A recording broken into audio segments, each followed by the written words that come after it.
I want to talk about today, and that's going to be in John 21, and there's lots of good stuff here, and this is going to be familiar. If you've been in church your whole life, you've heard this story many, many, many times, but I've got time. I want to tell the full story here. So I got a phone call about 3 weeks ago from a pastor friend of mine. I was at one of Bo's baseball games, and he sends me a text message first, and he says, "Hey, do you think Peter and John were backsliding in this story, blah, blah, blah?" And I went,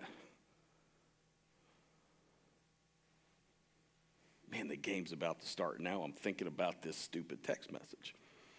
And so I thought, well, so I said, "Hey, I'll have to call you later. I'm going to watch this baseball game." And he texts me back. He says, "Well, hey, can just send me a quick text so I can think about it until your baseball game is over." Well, now I'm in, right? Now I'm hooked. And so I was like, oh. And so I walk over into the other dugout on one of the other fields where there was no ball games going on, and I called him. And I said, "Man, I'm at a baseball game right now, and they're getting ready to play here in about 10 minutes. He goes, "Okay, so you got 10 minutes. And he wants to talk about this passage that we're going to talk about. So that's where we're going to go. John 21, I'm going to start in verse 1. Is it up behind me? "After these things, Jesus manifested himself again to the disciples at the Sea of Tiberias, and he manifested himself in this way. Simon Peter, Thomas, who was called Didymus, and Nathanael of Cana in Galilee, the sons of Zebedee, which were James and John, and two others of his disciples were all together. Simon Peter said to them, 'I'm going fishing.' They said, 'We will come with you.' And they went out and they got to the boat, and that night they caught nothing. But when the day was now breaking, Jesus stood on the beach. Yet the disciples did not know that it was Jesus. And Jesus said to them, 'Children, do you have any fish?' And they answered, 'No.' And he said, 'Cast the net on the right-hand side of the boat, and you will find a catch. Anybody in this room, besides my father-in-law, ever fished from a boat? Do the fish know right and left? No, the fish know water and not water, all right? So whether you fish on this side of the boat or you fish on this side of the boat, it's the same fish. It doesn't make any difference. It isn't like there's a wall that's underneath the keel of your boat that separates this water from this water. So when Jesus says, 'Cast your net on the right side of the boat,' if you're a fisherman, you're like, okay, why? So they cast. And then they were not able to haul it in because of the great number of fish. Therefore, that disciple whom Jesus loved, that would be John, said to Peter, 'It is the Lord.' So when Simon Peter heard that it was the Lord, he put on his outer garment, for he was stripped for work, and he threw himself into the sea," meaning not to drown himself, but to swim to the shore faster than the boat could get there, okay? So he throws himself in to swim to Jesus, but the other disciples came in the little boat, for they were not far from the land, but about 100 yards away, dragging the net full of fish. And when they got out on the land, they saw a charcoal fire already laid, fish placed on it, and bread. And Jesus said, "Bring some of the fish which you have now caught." Simon Peter, who got there first because he swam, Simon Peter went up, drew the net to the land full of large fish, 153, and although there were not so many, the net was not torn. The question to me was, were Peter and John and the rest of the disciples in this story, were they backsliding? I said, "What?" He goes, "Well, what do you think?" I said, "I will never stand in front of an audience of people representing the Lord and say that Peter and John sinned by going fishing. I don't know that I can do that." But he got me thinking. So I want to talk about this passage a little bit with this question that came to me about, were they backsliding? So the first thing that we talked about when I was in that dugout is, what is backsliding? I mean, has anybody in this room not ever heard that term before? I mean, that's a term that gets thrown around quite a bit. Oh, I think they're backsliding a little bit. So what does backsliding actually mean? Well, I think backsliding means you were here, pointed that direction, and now you kind of are here. Maybe still pointed the same direction, but you're kind of falling down. So in order to be here and pointed that direction, it means that I had to journey from some spot to another spot with my eyes on the prize, and if for some reason I stop moving and I start to regress. That makes sense? Anybody want to tweak that definition? Or because backsliding is less about overt. So if somebody was in overt sinful state, you wouldn't use the word backsliding. You would say, that dude went crazy. You would say it different. So backsliding, doing what I'm supposed to do, doing what I'm supposed to do. Ooh, Lord, you really want me to do that? Yeah? Okay, so let's pick our way back through what we just read here. So in verse 3, when Simon Peter says, I'm going fishing. Is that evil? Fishing evil? I'm going fishing. I shouldn't say all. Most of the disciples that Jesus chose, what was their occupation before they became disciples? They were fishermen. So it wasn't evil to be a fisherman. But if I get to this point and then for whatever reason I pause and I'm starting to go back to my old pattern of life. I'm starting to move backwards into something that's more comfortable to me. So Simon Peter, most of those guys were already fishermen, and then they weren't for a period of about 3 years, and then Jesus dies on a cross, he's resurrected, and are they backsliding? Let's look at verse 14 for a minute. Verse 14, it says, this is now the third time that Jesus was manifested to the disciples after he was raised from the dead. So if this is the third time, I'm going to say that verse 19 of John chapter 20 is the first time. I don't know if they're keeping up with me or not. So John 20:19 says, so when it was evening on that day, the first day of the week, we're talking about Easter. We're talking about Easter day. When the doors were shut, the disciples, for fear of Jews, Jesus stood in their midst and said, peace be with you. Now also in John 20, in verse 26, it says, after 8 days, his disciples were again inside. So after 8 days, after what? Well, after Easter morning, when he appeared in their midst, 8 days later, he appears in their midst again, and this time Thomas was with them. Thomas is famous because he's called what Thomas? Doubting Thomas. Thomas was the one who said, well, I'm not going to believe nothing until I can see it with my own eyes, until I can feel it with my hands. And I think Thomas gets a bad rap because honestly, if I was alive then, it would be doubting John, not doubting Thomas. I want to see it. So in verse 19, I'm saying that that's the first visit to all of the disciples. And in verse 26, 8 days later is the second. And then in verse 14 of chapter 21, it says, now this is the third time that Jesus was manifested to the disciples after he was raised from the dead. And we're talking about on the shore, him telling them to throw the net on the other side of the boat. So Jesus was raised from the grave. And on that very day, he appeared where Peter saw him.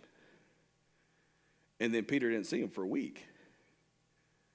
And 8 days later, Peter sees him again. Now, I don't know how much time has passed between the second visit and the third visit. But I'm going to say enough time has elapsed that Peter said, man, I'm going fishing. Can you see how that works? Can you see how that fits? Now, I'm going to say, guys, you should know yourself, but you don't really. So I'm going to talk to the ladies. Ladies, you know guys. And guys can't not have their mind locked on something or involved with something. If they get bored, how does the saying go? Idle hands are the devil's hands, right? That's more for guys than it is for girls. All right, so guys get bored. They got to do something. I'm going fishing. And they all go with them.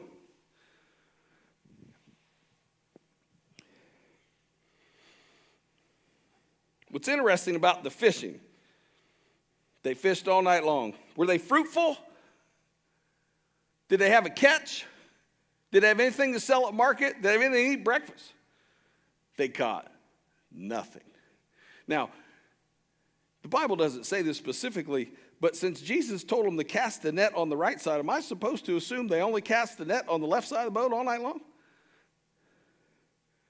Or is Jesus saying, throw it on the right side to show the ridiculousness of why would you go fishing without me? Not necessarily inviting me to go, but why would you do anything to try to bear fruit, to try to gain without taking the Lord with you?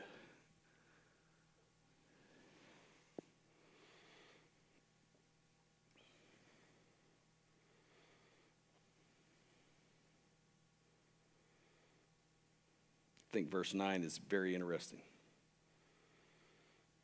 When they got to land, they caught the fish, the net was full, they got to land, they saw a charcoal fire had already been laid. What's the significance of a charcoal fire? I mean, I think about, so in my house, I'm not the griller. Annette is the griller, okay? I confess. I'm not the griller. She is.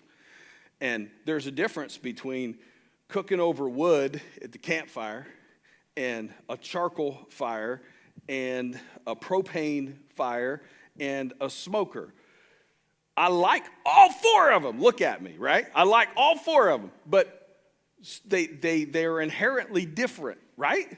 Okay, so chicken on any of those tastes subtly different, and you kind of get, but more so, it's the smell. You know, they smell very different than each other. So the charcoal fire, them coming off of the boat, I mean, they didn't have a fire on the boat. I'm going to be safe to say they didn't have a fire on the boat. And so as they're coming to the shore and there's a charcoal fire, that charcoal fire, as they smelled that, would have reminded them of charcoal fires. Does that stretch? I was a fireman for about 10 years, and I wasn't really very good at smelling smoke direction. So I could walk into a room like this, come in that door, and I could go, yeah, I smell it, but I couldn't tell if it was left or right or forward. I couldn't do that. A chocolate chip cookie out of the oven, and I was like a bloodhound, right to it. Okay, so you have these parts of you that certain smells bring you to a spot. They bring you to a place. Now, let's flip back just for a minute to John 18:18. John 18:18. Now, Jesus has been arrested. Jesus is getting ready to be questioned. And in verse 18, we read this passage. The slaves and the officers were standing there, having made a charcoal fire. For it was cold, and they were warming themselves, and Peter was also with them, standing and warming himself. Now, after Jesus was arrested, what did Peter do that he became famous for after Jesus' arrest and before the crucifixion? Denied him 3 times. He denied Jesus 3 times. So when we go into that story, and Peter is standing at a charcoal fire, he's denying Jesus. In the turmoil that night, just the emotional strain and agony of the weight of what is happening. And he smells that fire. So when he gets out of the water, and you get out of the water, you swim somewhere, you get out and you're blowing your nose and all this kind of stuff, right? Getting it all out of your senses. And the first thing that he smells takes him right back to when he denied Jesus 3 times. You don't think that was on purpose? You don't think Jesus is calling him back to that moment? Jesus, is this the resurrected Jesus? Jesus could have any kind of fire Jesus wanted to fire. He could have had a nuclear fire right there to cook the fish on. He chose a charcoal fire. Why? Because it's going to call Peter back to a moment.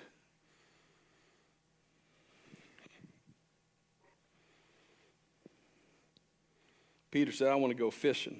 I want to move back to an old pattern, something that brought me joy. And that former thing that used to bring him joy brought him a whole night of fishing without any fish.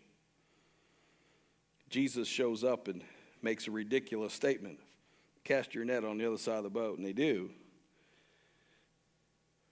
And the net's full of fish. And Peter gets so excited, he jumps off the boat and swims to the shore and gets the sea out of his senses and walks toward Jesus. And the first thing that he smells is, I betrayed this person. Man, that's a heavy moment.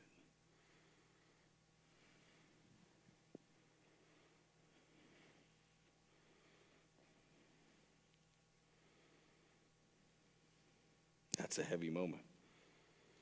Verse 10, Jesus said, bring some of the fish which you have now caught.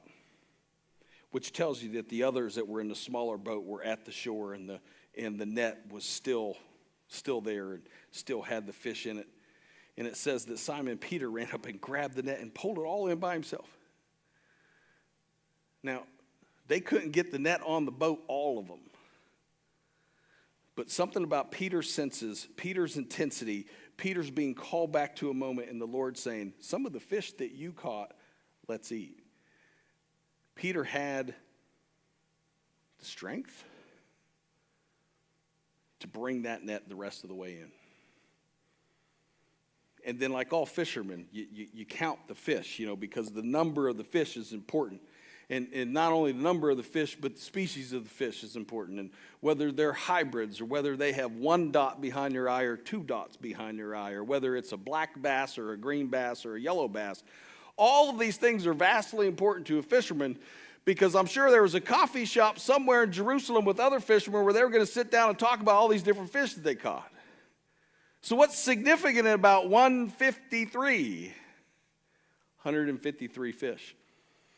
Well, the experts, and I don't classify myself as one of those, but the experts have talked about this number and have brought forth many different wild and crazy theories.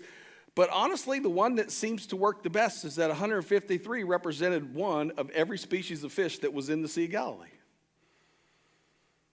In other words, follow me and I will make you fishers of men. And the message that I'm going to give you, the bait that I'm going to give you to catch men, is going to catch every nation, every creed, every color, on every continent. And your net will not break. The gospel net will not break under the strain of every nation, color, creed, continent. 153 fish. Verse 12, Jesus said, come and have breakfast. Nobody asked, who is this? They knew who he was at that point. And then in verse 13, Jesus came and took the bread, and he gave it to them, and the fish likewise.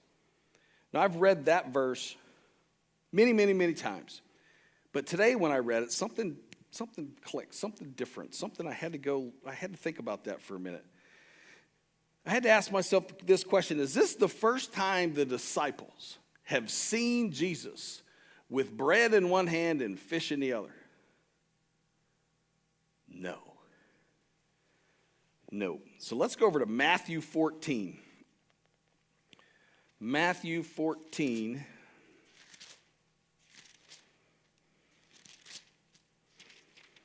Verse 13. Matthew 14, verse 13. Okay, I have a little subheading, and it says 5,000 fed. You guys know this story, but when Jesus heard about John, not the John who wrote the gospel that we're reading, a different John. When Jesus heard about John, now that John was at that breakfast that we are reading about in the Gospel of John. That is that John, but anyway. Now when Jesus heard it, no, it isn't. It's a different John that he's talking. Doesn't matter. He withdrew to a secluded place by himself. And when the people heard of this, they followed him on foot from the cities. When he went ashore, he saw a large crowd, felt compassion for them, and he healed their sick.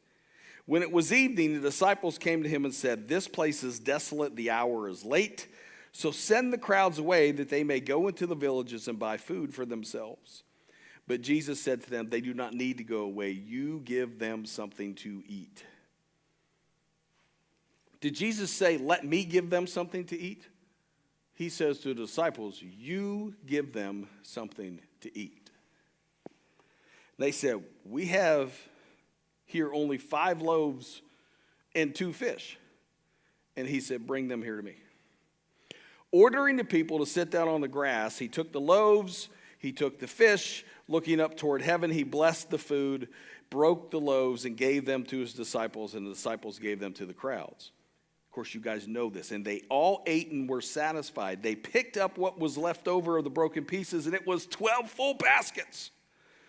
There were about 5,000 men who ate, besides women and children. So I find it interesting that historically speaking, we say, "Hey, Jesus fed the 5,000. No, he didn't. There was 5,000 men with the women and children. So if you were going to have men to the left and women and children to the right, which of those groups is going to be bigger? Over there. There might have been 15,000 people there. That might have been 20,000 people there. So now Jesus is on a shore looking at his disciples. And he's holding fish in one hand and bread in the other hand.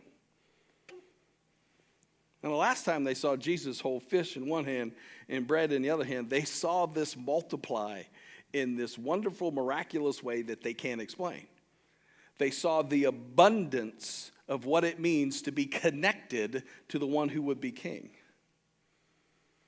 And I wonder, as they sat there, I picture this little semicircle with kind of Jesus sitting in the center of it, or at the head of this circle, and he's taking the fish and the bread. And I wonder if they went, "I've been here before, but I wasn't really on the receiving end of that as much as I was on the distributing end of that."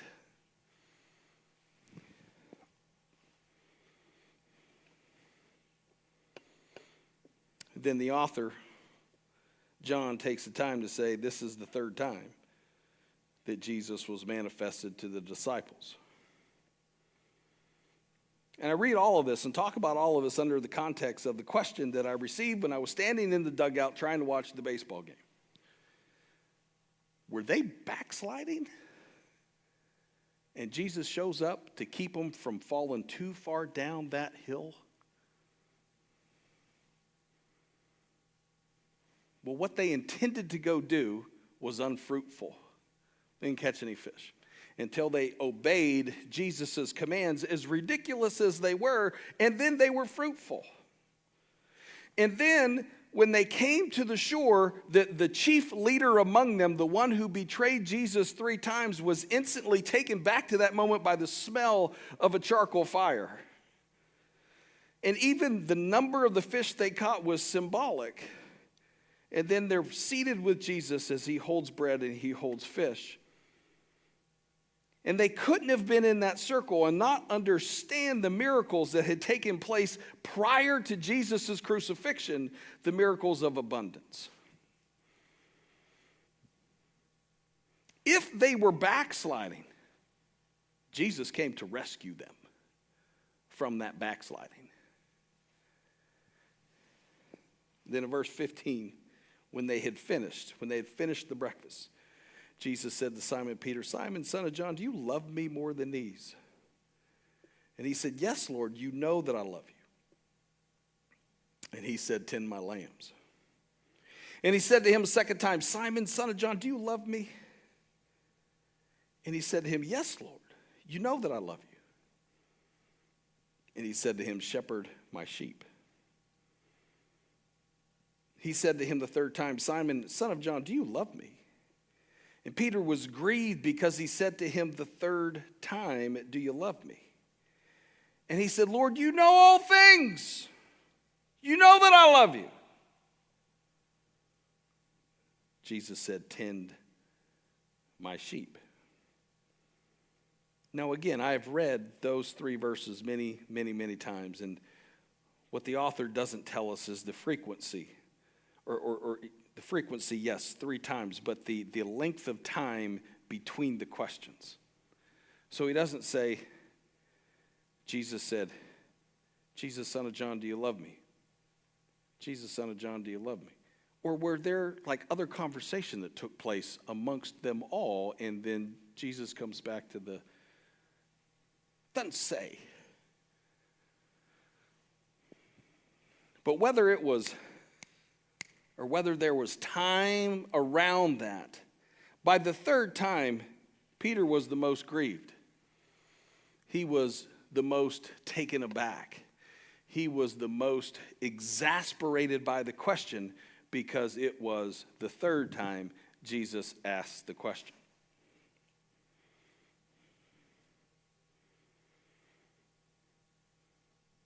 I wonder if he realized it then or it was later that he realized Jesus asked me that 3 times because I denied him 3 times.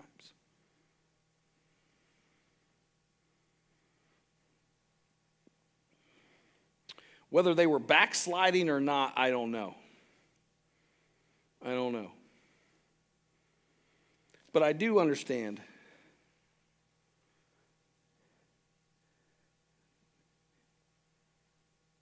that when God speaks to us, when God touches us, when we come through a moment that brings us to this place, and then for whatever reason we freeze, for who knows what, whether it be physical, mental, or spiritual. So many of us you realize that's why they call it Christian walk, right? Not a Christian stand, it's a walk. You're continually moving forward. So many times in our walk, we get to this place where we stop and we're frozen. And it could be physical, mental, spiritual, whatever. But when we start to do this,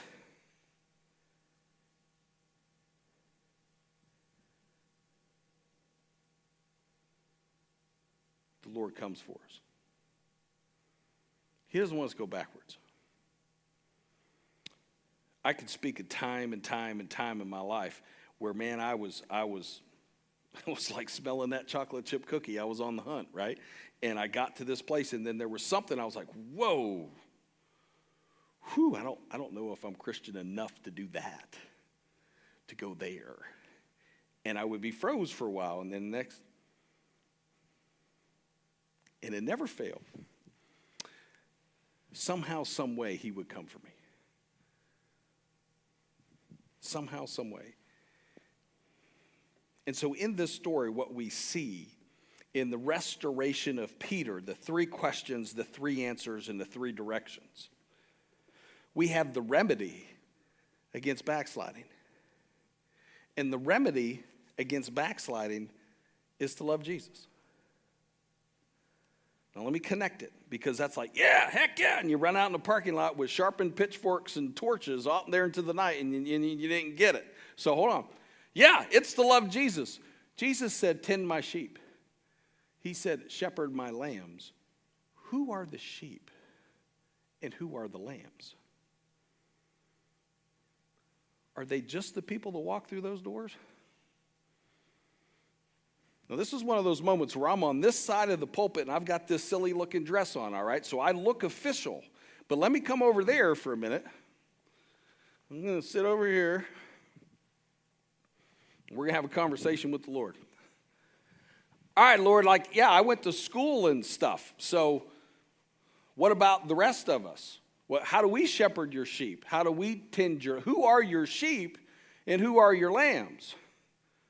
What we got to realize is that Jesus also said, love your enemies. He said, it is not God's will that anyone not know him as Lord and Savior.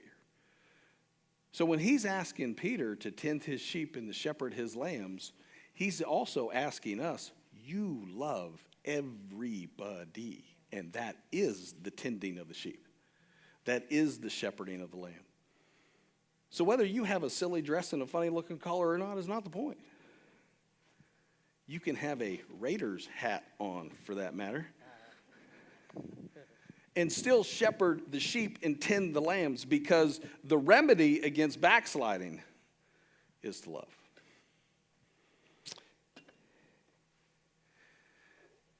Derek, you and I have had many conversations and had many life experiences together where you and I both have gone, whoa, right? And 100 out of 100 times, when the Lord comes for me back here, after I weed all through the theological parts of it and the arguments and the counter arguments, because I'm still a man, so even though when God comes to me, I like to be right. I'm not, but I like to be. What I get every time is, if you would just love and not try to figure it all out, you would keep moving forward. Every time. Lord in heaven, I love you. Lord, I pray that you would continue to work on my heart and work on the hearts of the men and the women that are here, Lord, that we would shepherd your sheep, that we would tend the lambs, that we would look for those that are caught in the fences and those that have wormed out the wormhole somewhere, Lord, and that we would rescue them and bring them back to the fold. Lord, you're an almighty and an awesome God every time. Lord, I pray that you would ready us and cleanse us as we prepare to receive Holy Communion.